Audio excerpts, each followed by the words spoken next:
Good morning and welcome to Crafting with Madam K. This morning we're having coffee and crafts. So it's President's Day and I have the day off, so what better way to spend it than crafting all day long. So I'm going to look at a burnishing technique that someone recently shared with me. So as I've told you before in my burnishing videos that I use the Easy Carve by Eco Flo, which is used for cutting the leather, but I use that as a burnishing agent.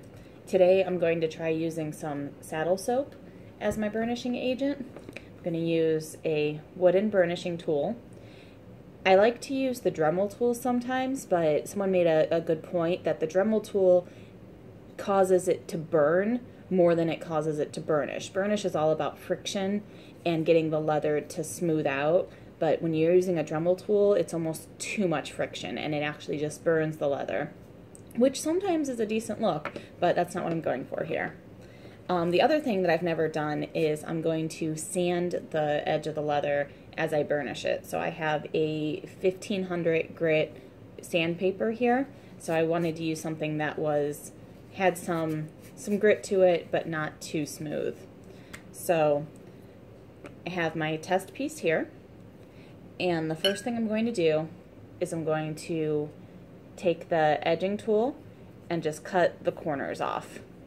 So I don't have my camera pointed down at the piece of leather, so I'll show you here in a second what I mean.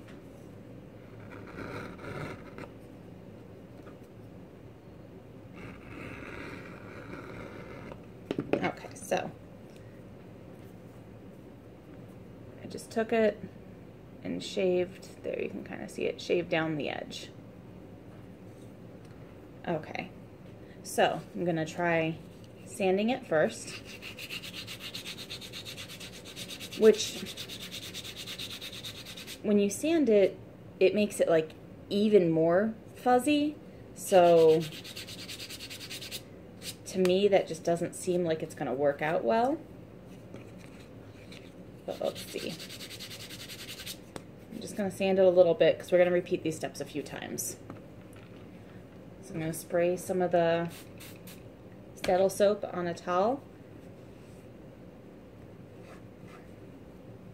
Nice thing about the saddle soap is it's not going to stain, so if you get it on the rest of your leather, it won't stain, but if your dye isn't sealed, I would be a little bit worried about it washing off. So now I have it's got a nice moisture to it. I'm going to use my slicker. And again, when burnishing, it's all about friction, not about pressure. So you just use a light amount of pressure and a fast speed to smooth your edges down.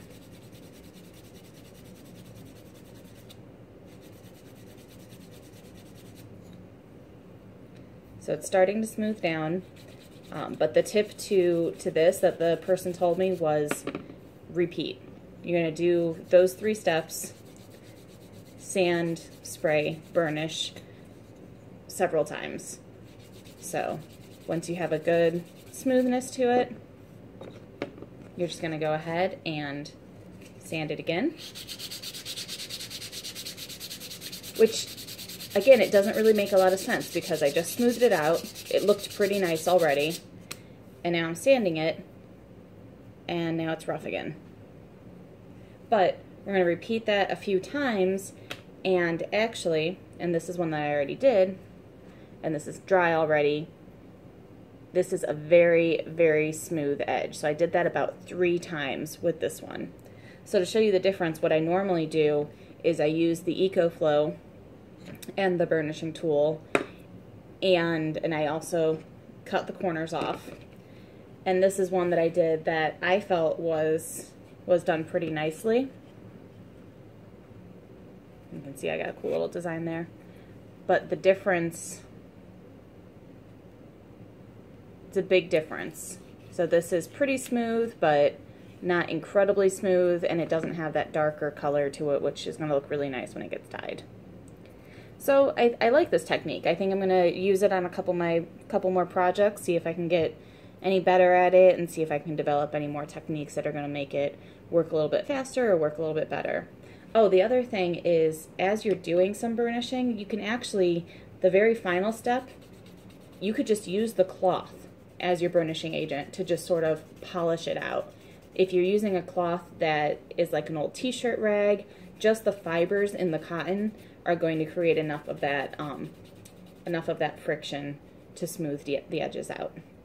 So overall, I think this is a pretty good technique. Again, using the saddle soap, I'm sure that there's a few other things you could use. I know people have used neat's foot oil, or there's actual burnishing agents out there, or some people just use water. So I think the key to this isn't necessarily the agent that we're using, but more so the fact that we're using a hand tool and that we're sanding it down and that we're going about 3 or 4 passes. So it's not a step that you want to rush on. This is the finishing touches on your leather. You don't want to spend 10, 12, 15 hours stamping out an amazing design and then slack off at the very end. So put the time into those details, and that's what's really going to make a project look very sleek and finished and professional. So thank you again for tuning in and having coffee with me. And as always, it may not be the right way, but it's the Madam K way. Make sure to check out the subscribe button to subscribe to my channel, and tune into the next video. Thank you.